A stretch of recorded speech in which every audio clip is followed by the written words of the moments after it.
Hello, everyone. My name is Gautam Mahachan. I'm a principal scientific lead of field science team here at Emulate and the moderator for today's webinar. I would like to thank you all for joining our webinar on breaking the chains of conventional drug research models, why organ chips can help bridge the translation gap. With Victoria Duckworth, Senior Product Manager at Emulate, today you will learn about what scientists across academia and industry are saying about misleading data from conventional research models, why animal models fail to predict human responses, and how organ-on-chip technology is helping researchers overcome barriers to bridge the translation gap. Before we get started, I want to go over a couple of housekeeping items. If you have any questions, I ask that you please submit them in the Q&A box, and we will answer as many as we can at the end of the webinar. This webinar will be recorded and sent via email after the webinar concludes. Now let's get started.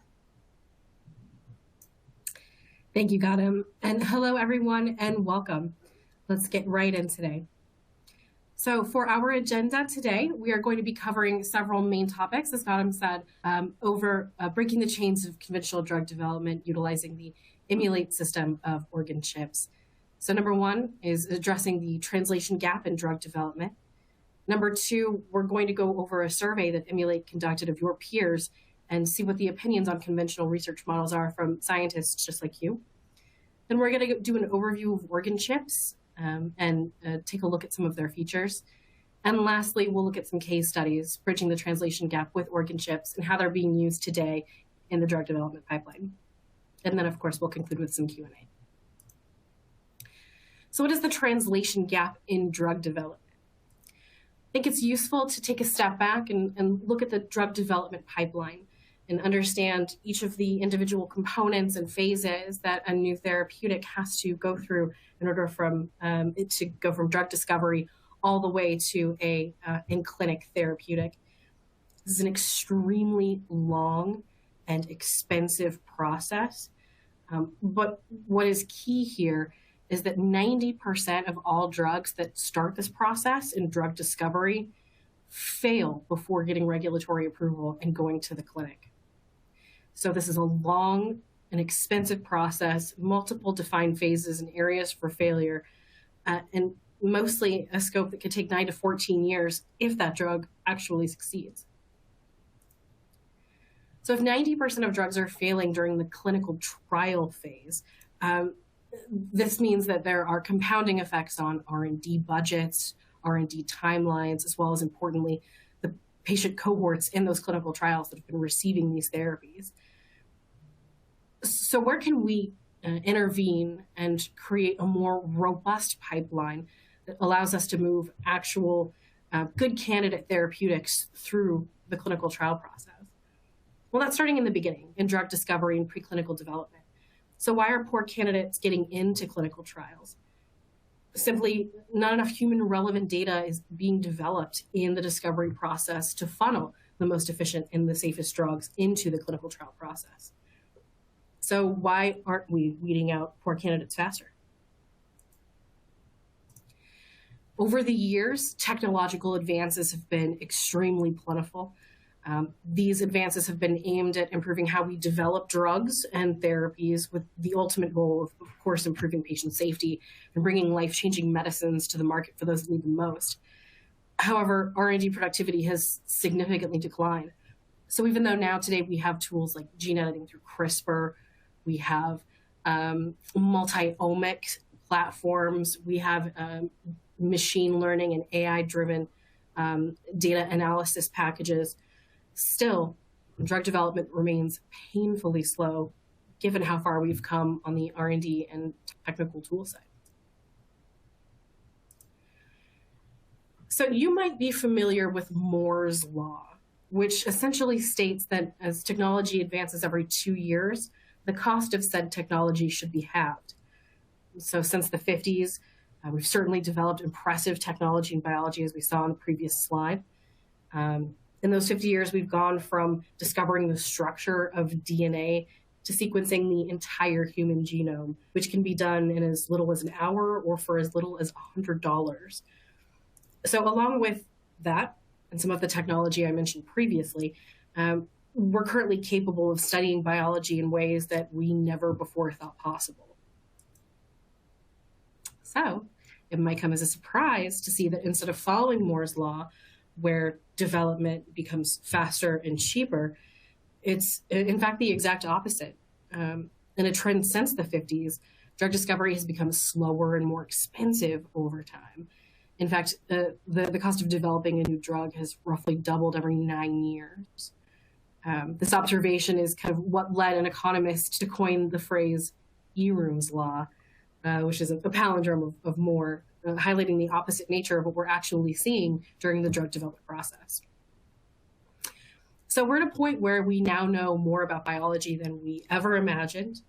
We have the tools to do what we once thought was impossible, and yet our failure rates for drugs in the clinic are at an all-time high. Why is this? Why are we seeing an all-time failure rate? Well, as we've discussed previously, more funding and more R&D budget has gone into these drugs than ever before. So we know that money is not necessarily the issue. More money does not equal more therapeutics. So it's time to address the elephant in the room. The overwhelming majority of clinical trial failures actually stem from our inability to accurately predict human response once we're in clinical trials. That 90% failure rate that occurs during clinical trials really breaks down to just a few reasons. 40% of those drugs fail because they lack clinical efficacy. We didn't have models that showed us how these drugs would actually perform in vivo. 30% are due to toxicity because we didn't have models that showed us how actual human response for toxicity, be it hepatic or nephrotic, would occur. So let's take a closer look at some of the various types of conventional models that we use in drug discovery and discuss their limitations.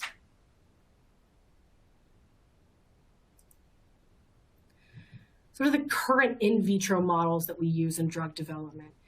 These are our classic cell cultures, static 2D cell cultures, simply monoculture and a plate, spheroids and organoids, where we're increasing some in vitro complexity. These are standard use. They are inexpensive. They're high throughput. You can test a lot of cells in a 96-well plate. And you can see some tissue architecture mimicry and things like organoids, particularly if they're direct biopsies.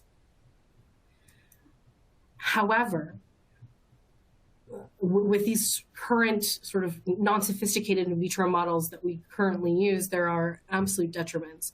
Number one, limited cellular complexity.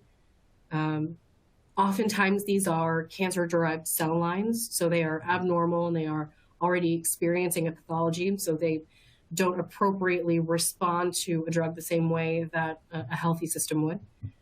Highly variable, and extremely importantly, no organ-specific microenvironment. No opportunity for those cell-to-cell interactions or signals to actually show cascades and how a whole system would respond to a therapeutic and not just cells in a vacuum. So let's ask a question. On average, you, dear audience, how predictive do you think that conventional 2D cell culture models for human clinical trials are? With 0 being not predictive at all, or 10 being completely predictive of human response. You'll see that you have the ability now to vote, and we'll go over your answers very shortly.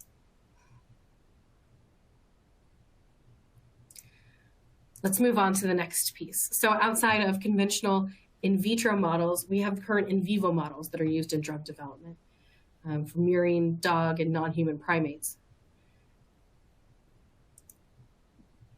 Murine models are the most economical in vivo option. However, they are the least similar to humans with extremely high translational failure rates, both for drug efficacy and toxicity. Dog models are closer to humans, but there's still extremely limited application for predicting human response and significant ethical concerns. And lastly, non-human primate models are the closest models to human, but the results are extremely slow. The supply shortages and and costs for these keep skyrocketing. It's difficult or nigh impossible to adjust study design mid-study. So an inflexible model to use as you and your group are continuously learning. And then, of course, last but not least important at all, again, significant ethical concerns for using non-human primates for drug development and testing. So similar question as before. If you had to, on a scale of 0 to 10, assess how predictive animal models are for human clinical trials, 0 being not predictive at all and 10 being completely predictive, please go ahead and give us your answers.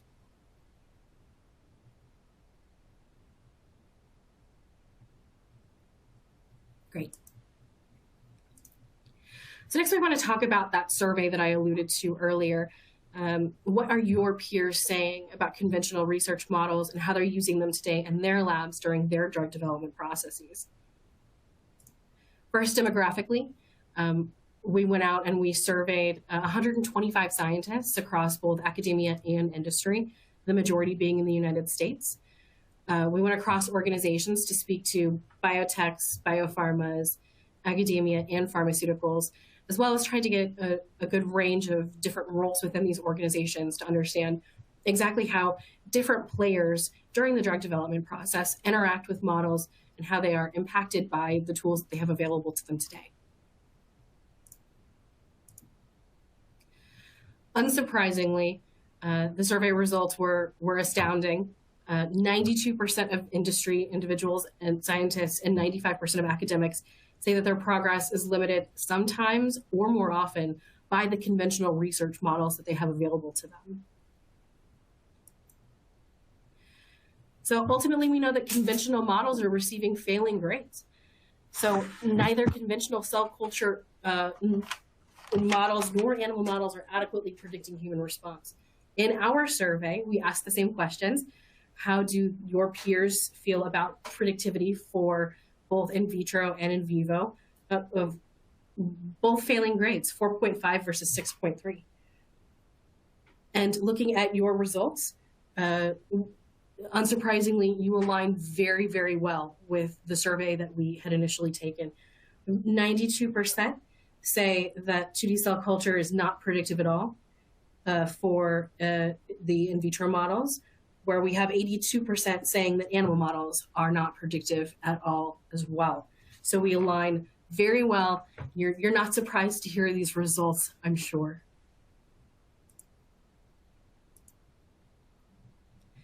Sort of this, in a more quantitative look, what does this lack of confidence in animal data look like?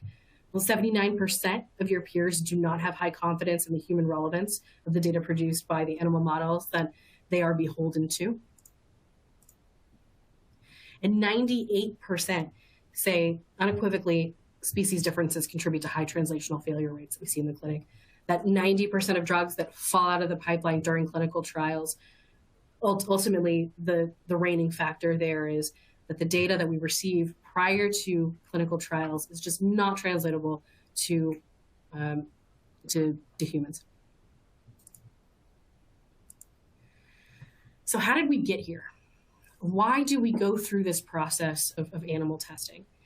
Back in 1937, a new therapeutic elixir came to the market to treat cold symptoms.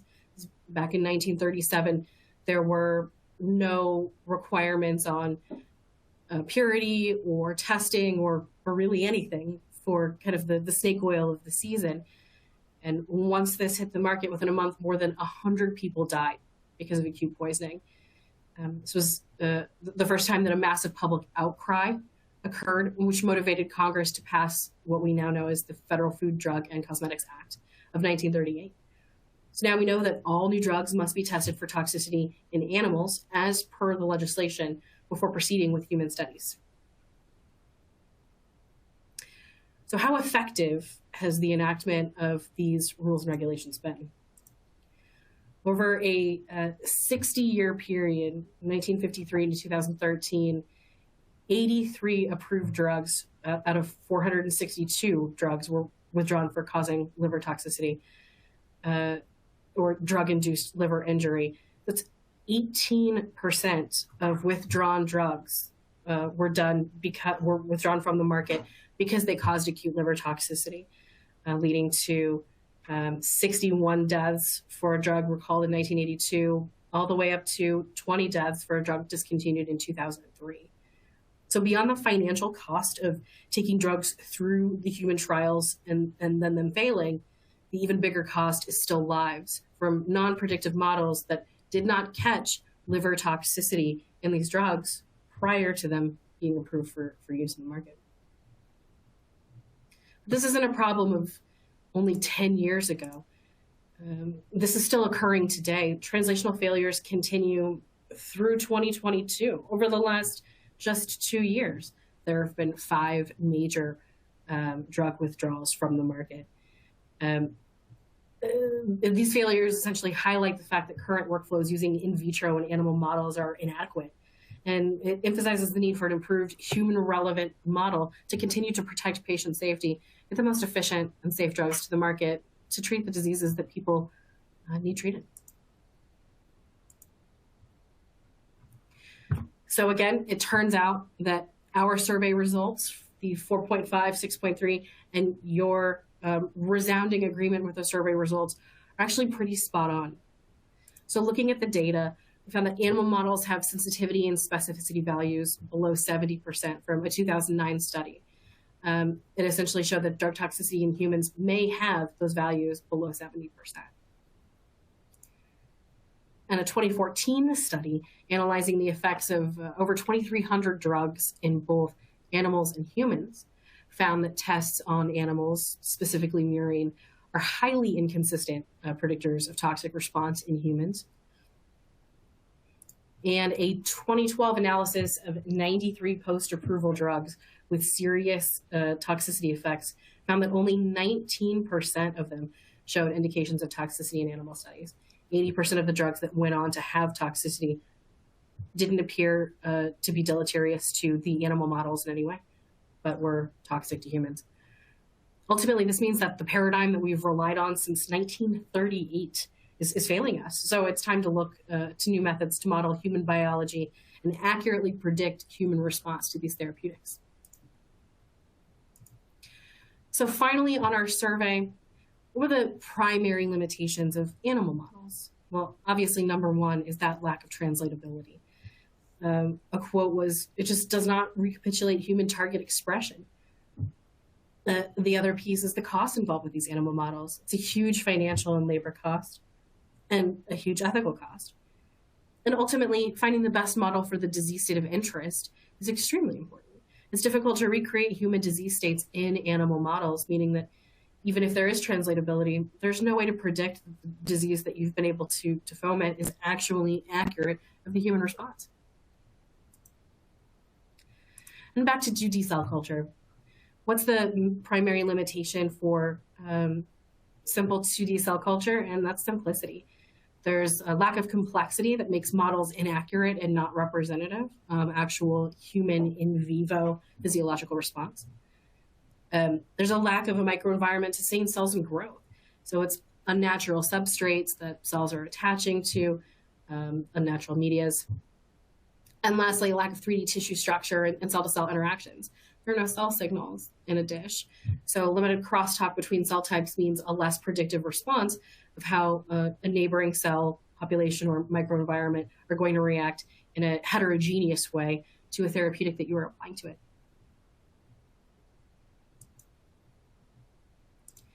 So what's the new paradigm shift? How are organ chips a new window into human biology? And let's take a look back at the past, because the good news is that we're not in 1938 anymore. So that biotechnical innovation that we've been talking about has occurred over the last several decades, not just for assays and readouts, but also in vitro models in general. So now by combining that human biology with 21st century technology, we're actually able to achieve an in vitro cell culture model that delivers a much more human relevance than ever before. So going from simple cancer cell lines to more complex organoids, ultimately towards organ chips, we have that increase in functionality, increased control of the microenvironment, and ultimately greater human relevance utilizing an organ chip. What does this look like? Number one, the next generation for 3D in vitro modeling. If we know that simplicity is the reason that today 2D cell cultures are not relevant, we need to be able to increase that complexity. And within the organ chip environment, we're able to see multiple primary human cell types. We're able to circulate immune cells and add microbes to more better emulate the human physiological response and experience. We also have organ-specific microenvironments. That means organ-specific extracellular matrices so that you're getting physiologically relevant expression and transcriptomic data out of the cells within the organ chip. We have unidirectional fluid flow. We have vascular shear and stretch to better mimic the organ environment inside of the human body, things like peristalsis and breathing. And ultimately, importantly, 3D tissue structure and cell-to-cell interactions, actually getting cell signaling across membranes with a separate epithelial and endothelial cell compartment, again, recapitulating human organs, and a porous membrane that allows for that communication between the endothelial and epithelial chambers, just as we have in physiology.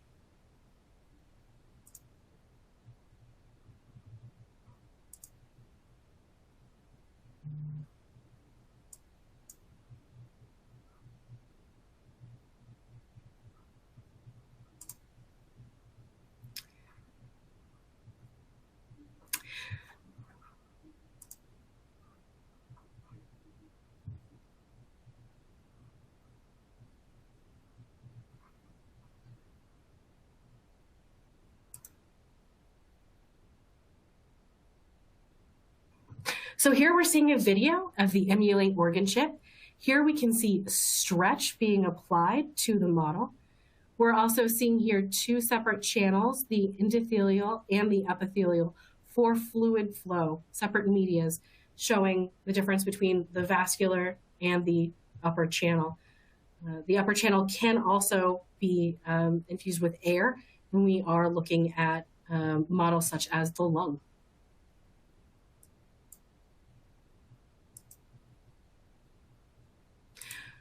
So if we take a look at the organ models that we have today, at Emulate, we've developed a number of organ models specifically for applications like ADME-Tox, disease modeling, and lead and drug efficacy applications with validated protocols and pre-qualified cell sources in the form of biokits. This includes the duodenum intestine chip, which enables more accurate assessment of intestinal toxicity, the colon intestine chip, which is developed to enable deeper insights into IBD and allow researchers to model things like inflammation and immune cell recruitment. We also have the proximal tubule kidney chip, which allows for that more human relevant evaluation of candidate toxicity risk prior to clinical trials. But on top of that, we also have guidelines and model support for additional chips, such as the brain chip, which is a comprehensive model for the neurovascular unit, which enables studies for drug transport, as well as both the airway and alveolus lung chip guidelines, which are two models that are currently under development for studies for diseases such as asthma, inflammation, immune cell recruitment, and have also been used in the field to study viral infections. But that's just a fraction of what these emulate chips have been used for. There are over 100 publications developed using our technology, and some of the most exciting use cases actually do come from our user community. So these include things like colorectal cancer metastasis, reproductive health, SARS-CoV-2 infection, vaccine response in lymphoid follicles, as well as isogenic iPSC-derived models of the kidney, intestine, blood-brain barrier, and a host more of different models.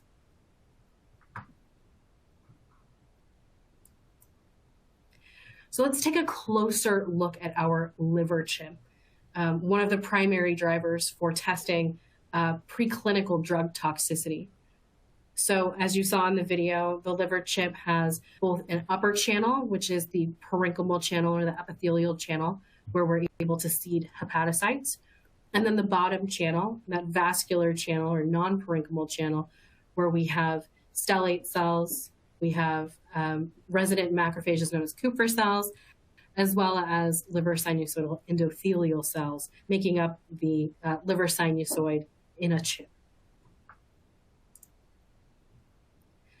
So how do we look and describe the environment on a chip and assess the morphology and the phenotypic markers to ensure that what we are using is the most human relevant model on the market? There is an international consortia for innovation and quality, particularly for microphysiological systems, that has a series of criteria that they use to benchmark these kinds of organ-on-a-chip models against for physiological relevance. It is an extremely important part of our work to ensure that we meet every one of those criteria. So the first criteria that needs to be met within the affiliate guidelines is that cells need to exhibit the basic phenotypic markers. So if you look at the left-hand side of the slide, we can see just a typical bright field image of our hepatocytes and then the non-parenchymal cells in the bottom channel. You can see that the hepatocytes exhibit that expected hexagonal plate appearance, and they have that distinctly round nuclei, some of which are binucleated. And the non-parenchymal cells have that a polygonal shape on the bottom. Now, if we look at immunofluorescence staining on the right-hand side, we can see that the different cell types are easily distinguished utilizing antibody staining. We can see MRP2 staining, which is that characteristic branching that's characteristic of the biocanicular structures. We can also see cell cytoskeletons as well as mitochondria. And on the bottom right, you can see our endothelial cells staining in green with a common CD31 marker. And on the left-hand side, we can see Kupffer cells, our resident macrophages, staining green in CD68. So here we can show that we match all the phenotypic markers for both morphology as well as functionality. However, it goes far beyond just immunofluorescence staining. We also express hepatic biomarkers, which we're able to assess using effluent analysis coming off of the chip. So you're able to, once you run your study or mid-study, collect the media and assess how healthy your organ on a chip is based on the basic biomarkers that it expresses the same way that you would do with a serum test on a human. So you can see here across 3 donors, both albumin and urea expression off of the liver chip within physiological range. The thing that I think is extremely interesting here as well is that these data sort of corroborate reproducibility and robustness of the liver chip across experiments. But also importantly, it highlights variability for function across donors that's not unlike the variability observed in humans. So it allows you to see a wide range of responses in a physiologically relevant manner.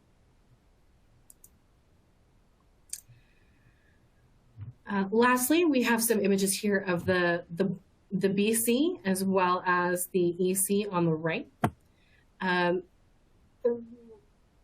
thing that's extremely important here about being able to look at the biocanaliculi under transmission electron microscopy is that small junction as part of the liver sinusoid that's only about 1 to 2 microns in size, that small little junction does not occur physiologically if the cells are not appropriately polarized. And of course, having the correct polarization on chip is a crucial aspect of having a functional liver sinusoid or any functional organ chip. So we're able here to show that indeed, as these cells mature on chip, they are interacting in a physiologically relevant and healthy manner.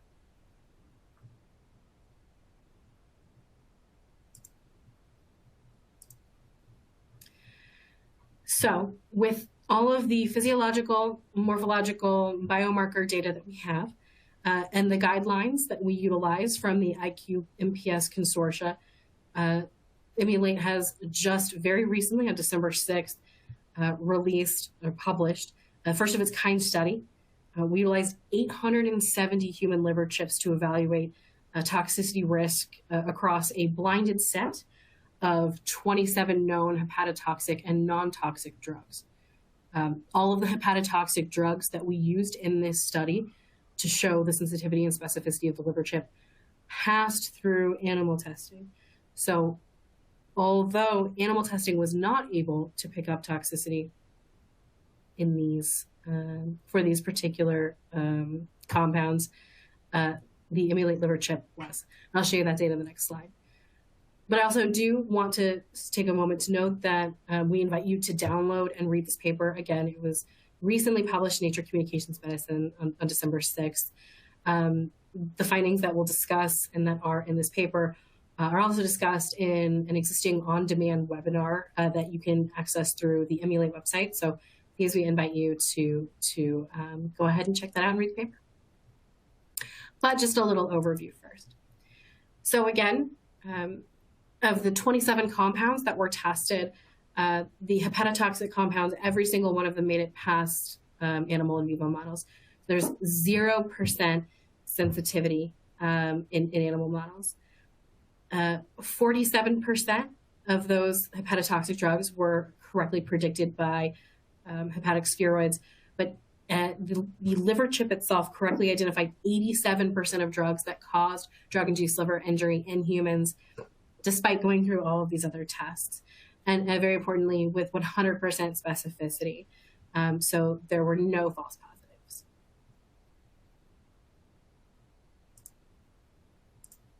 So what does this look like to implement this liver chip in drug development, knowing that you have 87% sensitivity and 100% specificity?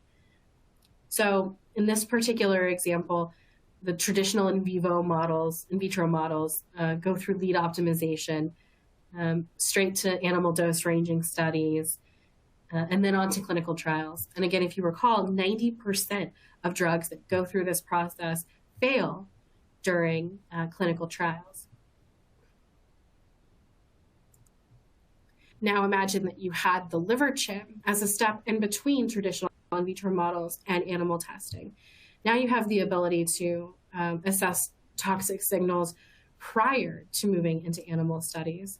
So you can take lower quality or toxic leads out of your pipeline and focus on higher quality candidates to actually enter clinical trials and have higher percentage of success moving into the clinic.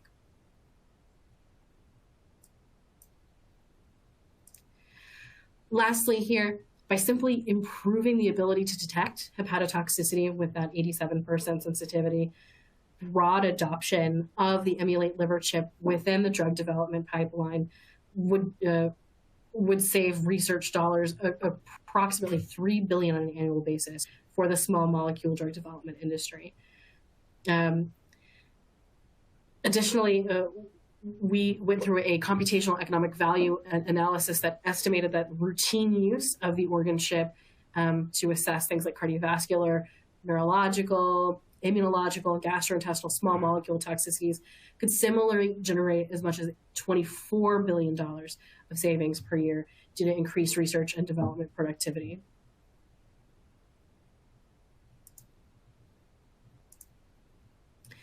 So how are these organ chips used today during this process? So to demonstrate how the organ chips kind of fit into preclinical workflows, we can consider several use cases, and we'll start out with this one, drug from Takeda that was called TAK-875. So this was a drug candidate that was discontinued during phase 3 clinical trials because of DILI. When the compound was retrospectively studied, came to Emulate to assess its toxicity, the liver chip found that prolonged exposure of this compound showed classic DILI indicators on chip, things like mitochondrial dysfunction, oxidative stress, lipid droplet formation, as well as an innate immune response. Again, all classic harbingers of DILI. One could postulate that had the human liver chip been utilized prior to clinical trials, this particular candidate drug could have been deprioritized earlier, and safer candidates could have been moved forward. Similarly, in another example of the liver chip potentially de-risking drug development programs, there was a Janssen's Alzheimer drug here. And the issue wasn't a lack of efficacy, in fact, but again, rather liver safety. It caused the trial to halt kind of early phase 2b3. Again, we were able to kind of retrospectively go back, look at this particular candidate, and see classic DILI indicators. This particular case, it exhibited decreases in albumin and ATP, increased formation of reactive oxygen species. We saw Kupffer cell activation and highlighting inflammatory markers. So again, the primary benefit of being able to utilize organ chips in the drug development workflow comes before the clinic, before we see these levels of failures in that drug discovery and preclinical phase. However, the use cases for these organ chips goes far and wide beyond liver toxicity, however useful that obviously is. So we look at this particular example of bone marrow model development out of the Wyss Institute with the goal of creating a functional in vitro model of bone marrow, which is today extremely difficult to do. The goal that this particular chip was able to accomplish was a functional hematopoietic niche that showed appropriate toxicity responses to radiation, and also allows a new platform to study radiation countermeasure drugs and radiation toxicity on hematopoietic stem cells in the bone marrow. Again, this is essentially impossible to do without animal testing today, save for now the new bone marrow model development coming out of the Wyss. Another potential use is immunotherapeutic development on the emulate chip. This particular example was the alveolus lung chip with immune cells. The goal was to assess off-tumor on-target toxicities for particular T-cell bispecific antibody. The results were that we were able to see T-cell activation within the chip, within the alveolus lung. We were able to assess T-cell killing, and we were able to assess cytokine release to ensure that we were having appropriate responses for the immune system that is on the chip. So essentially, organ chips can be used to support development of immunotherapies for the treatment of cancer writ large.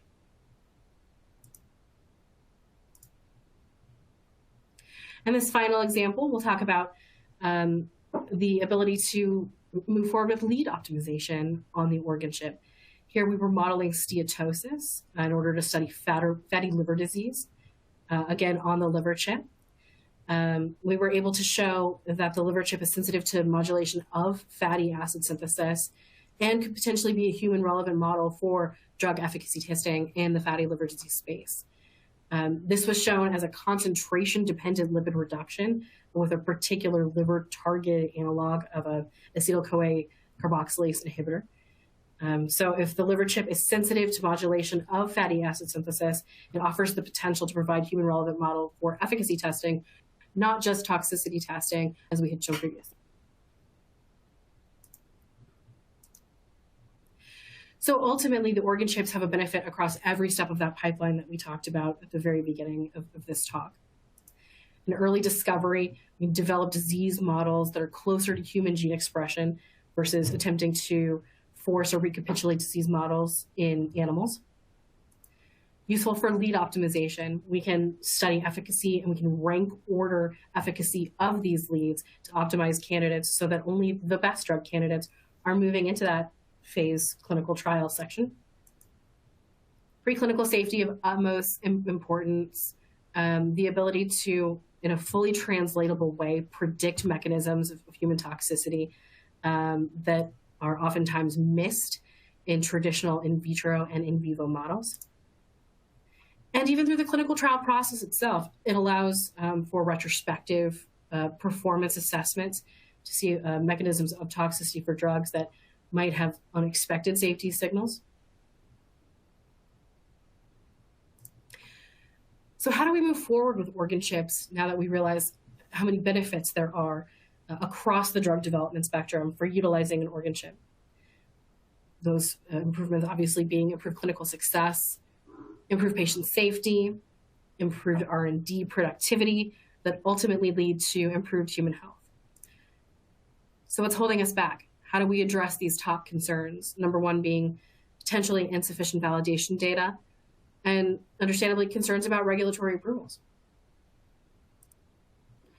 Well, firstly, there's more scientific validation every day, starting from, again, that Nature Communications paper that was published only 2 weeks ago showing predictive toxicity on the liver chip. Again, 870 chips across 27 known compounds. Every year, more and more publications being released utilizing the emulate human chips. For instance, in 2017, there were 100 papers. By 2021, we have 700 publications showing the efficacy and the robustness of the platform. In 2022 alone, we'll have over another 100 papers out. And also, very importantly, by at the Wyss Institute, there is going to be an IND submission for a COVID-19 drug based on a lung chip study. So these chips are being used today, now, to push new therapeutics into the clinic in lieu of additional testing. And then, of course, the big one. We're not in 1938 anymore. So how do we look to our legislators to help move drug testing and scientific discovery into the 21st century? Well, the good news is the FDA Modernization Act 2.0 is an amendment to the FDA Act. What this bill is going to do is remove the requirement for animal testing to broaden the scope of acceptable models for drug development, including the human emulation system. And it passed unanimously by the US Senate in September of 2022. But it's not just the United States. The European Parliament resolution is also voting. In September of 2021, there was an overwhelming vote in favor of a resolution that calls on the European Commission to create an action plan to phase out animal experiments as well. So luckily, also, our legislatures are moving us out of 1938 and into the 21st century as well. So what does that look like? Moving drug discovery into the 21st century. Just as a small recap, again, 90% of drugs fail in the clinical trial phase. 30% of those failures are due to toxicity. There's a sustained decline in R&D productivity. We've gone from Moore's Law to Eroom's Law, and hundreds of patients, as a result, have been injured or killed. So moving forward into human-based research models, out of animals, we'll get higher quality drug candidates. We'll have reduced reliance on animal testing, increased R&D productivity, and we'll save lives with safer and better quality drugs. So ultimately, for the love of humanity, it's time to save lives by developing new therapies based on true-to-life human biology. Thank you.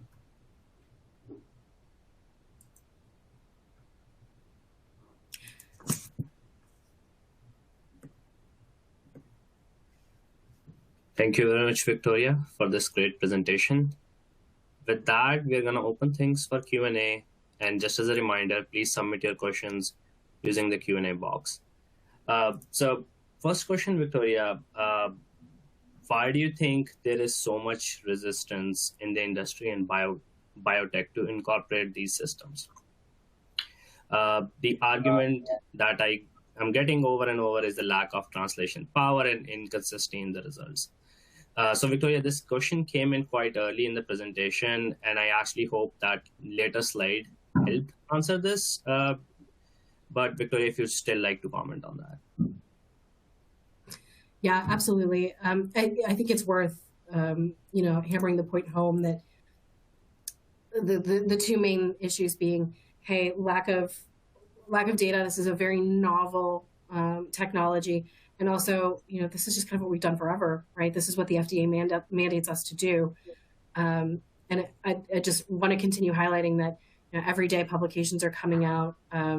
We here at Emulate ourselves have validated protocols, validated bio kits that are essentially plug and play for a number of applications, following all standards and guidelines, as well as, we as an organization as well are working closely with our government to continue to move the Modernization Act 2.0 through the pipeline, because it is extremely important to us. Thank you for the answer.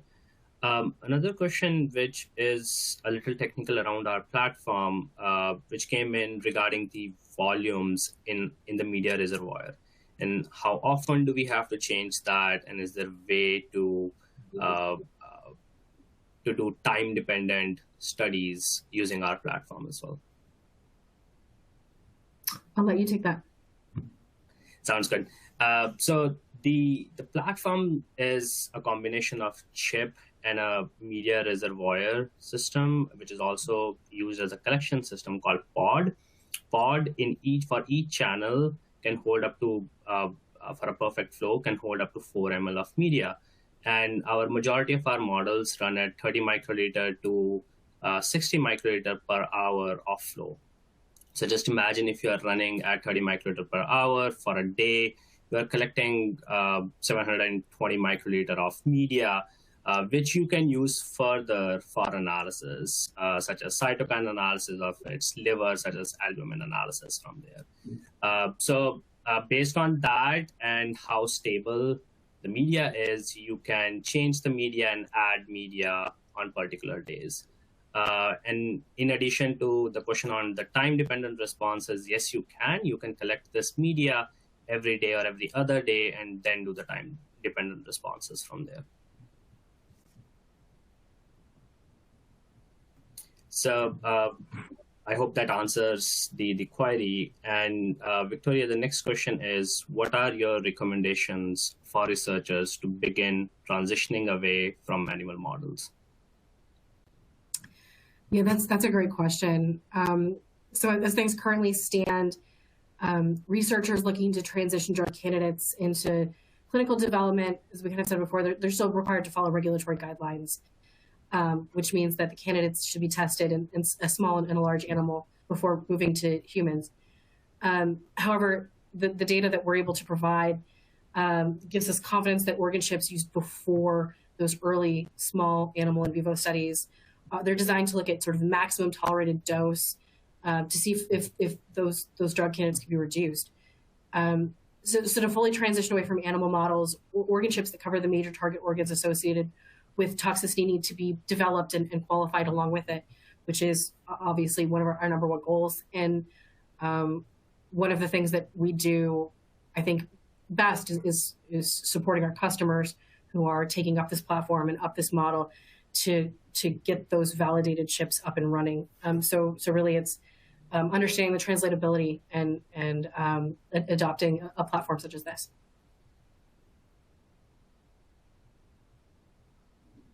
Thank you so much, Victoria. Another question which we received is around our latest study on liver chip, the PV study. And the question is, does Emulate plan to conduct a similar study for other organ models? Yes, absolutely. We're planning to conduct sort of similar studies for other organ models, as, again, we're extremely passionate about sort of the systemic evolution of our models, which is essential to driving adoption of the technology and moving the system at large away from animal testing. So the liver PV study is just the beginning. Sounds good. Thank you so much for that. In interest of time, we will only take a couple of questions before we bring things to close today. Victoria, another question on PV. Can you define what you mean by 100% specificity? Yes, absolutely. By specificity, we mean that there were no false negatives. The liver chip did not flag any non-toxic compound as toxic. Sounds good. And another question which we received is, at what stage of preclinical discovery does these platform can be implemented? I hope the later slides, it's also came in quite early in the presentation, but I hope the later slide helped answer it. Also, the question was after in vitro potency or after PK data? Yeah, just as you said when we kind of wrapped up, there are phenomenal use cases, I think, across all phases of early discovery to preclin safety, even in clinical trials, that you could employ the use of an organ chip in order to give you faster, more human relevant data prior to going into an in vivo or to validate any of the results that you got in a simpler in vitro study. So, but ultimately, that sort of positioning between very early lead discovery in simple 2D models prior to animal model testing, an organ chip study there would allow you to eliminate essentially all toxic compounds and inefficient or ineffective compounds prior to moving on and saving $3 billion a year, as we've shown in the PV paper, as well as just countless animal lives and time, precious time. Thank you so much, Victoria. Another question which we received is, can you explain how the immunofluorescence imaging was performed on these chips? Yeah, happy to. Our chips allow access to both the top and the bottom channel via ports, which is how we flow in media and how we see the cells. We are also able to flow in immunolabeled or fluorescently labeled primary antibodies in there as well. We do just classic IF. We do fix the chips. We do small poration, and then we're able to flow in, again, just fluorescently labeled primary antibodies and image them on a variety of fluorescent microscopes. It's a pretty simple process. Thank you for that. Let me check the questions in Q&A box. And also, Victoria, as you mentioned about the routine use of liver chips in drug development workflow can generate $3 billion per year. Can you expand more on that and how the number was calculated? Yeah, absolutely. Again, I highly encourage everyone to read the publication in Nature Communications for the whole gestalt. But in brief, a part of that number comes from direct cost savings from not having to run a clinical trial that you know is going to fail, because now you have that, you're armed with that knowledge. So you're able to kind of fail early. And really that's kind of what the predictive power of the organ chips enables you to do. But some of the computational economic analysis that was performed actually showed that the real economic benefit comes from simply increasing R&D productivity. So if you're able to catch toxic compounds and spare yourself the effort and the cost of those trials that would have failed, you're not, just going to go going home in your freed up time, right? There are several backup compounds in each program. So instead, you can run additional compounds with that freed up bandwidth and can fail early or succeed with those, right, that you might not have got to before. So because each successful drug is just so lucrative, but also rare, just having more successes can have a significant economic impact over time. Thank you so much, Victoria. I think with that, thank you so much to our speaker today and attendees for joining. With that, we will close today's webinar and we will follow up with the remaining questions with more email outreach to everyone who submitted those questions. And Thank you so much for everyone for joining, and have a wonderful day. Thank you all.